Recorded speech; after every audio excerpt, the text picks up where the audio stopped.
Bonne année à tous et on veut vous souhaiter la plus belle année 2018 remplie de succès et de joie.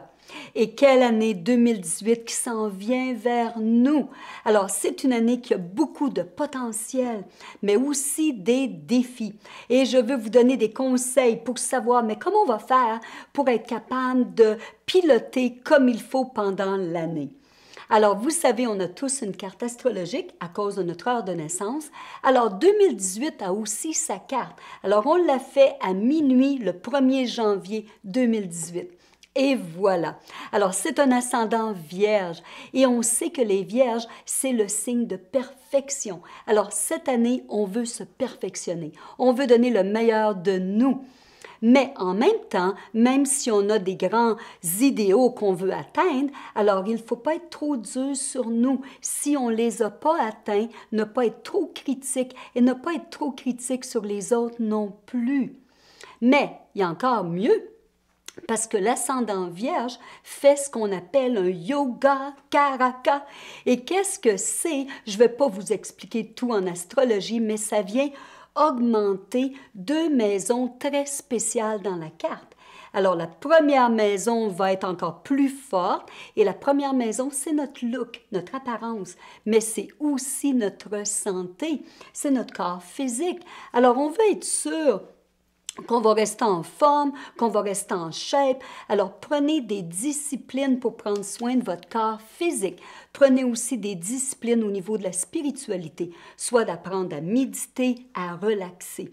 Et aussi, ça va augmenter la 10e maison, qui est le travail, qui est toutes les possibilités, qui est votre mission, qui est votre but dans la vie. Mais là, c'est pas tout. On a aussi la lune qui représente nos émotions en 10e maison, qui est la carrière. Alors, la carrière va être stimulée par votre créativité. Mais là, ce n'est pas n'importe quelle lune, on a une pleine lune. Une pleine lune avec Sagittaire, le soleil, et la lune en Gémeaux. Merveilleux! Alors, on sait qu'une pleine lune, qu'est-ce qu'elle aime? Elle aime refléter la lumière, la passion du soleil dans toute sa splendeur et sa grandeur. Mais c'est pas tout. Parce qu'aussi, Gansham, quand il regarde toujours une carte astrologique, il veut voir la 11e maison.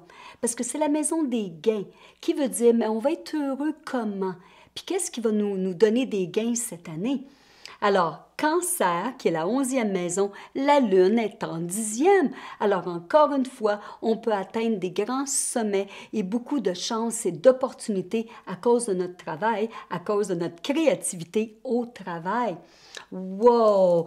Mais là, maintenant, les défis arrivent parce que on a bien sûr une opposition, parce qu'une pleine lune, c'est ce que c'est avec le Soleil.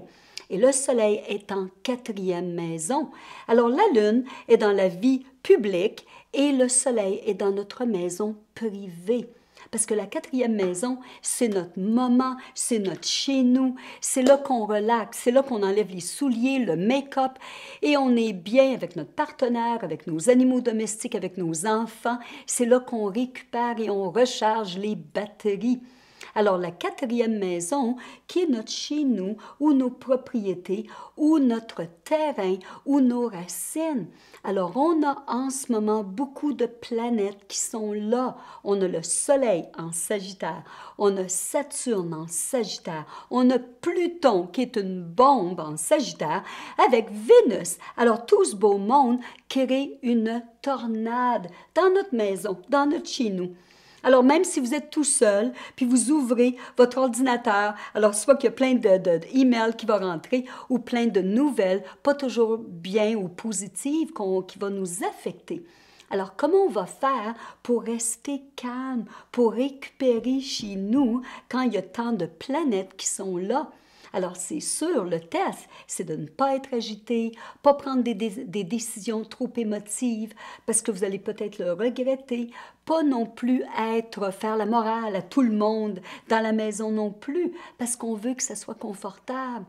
Alors, le but, encore une fois, qui peut nous rendre heureux? C'est pas les autres, c'est nous avec nous-mêmes.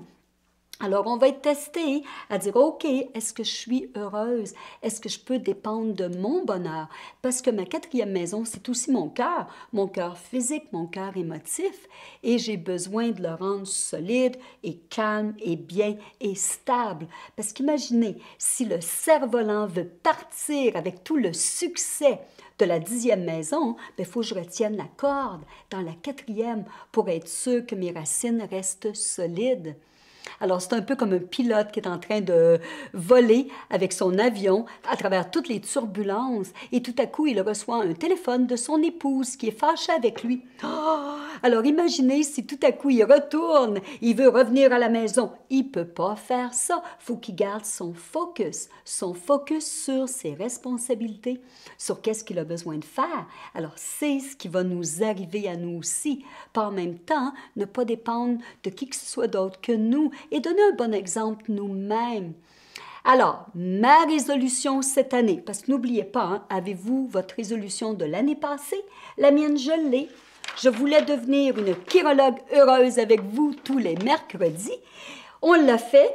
Et là, maintenant, ma résolution de cette année, je suis encore plus dédiée à vous donner le meilleur de la chirologie que j'adore à tous les mercredis. Parce que si je peux aider une personne ou des centaines ou des milliers de personnes, je suis encore plus heureuse. Alors, je vais vraiment être une chirologue comblée et heureuse.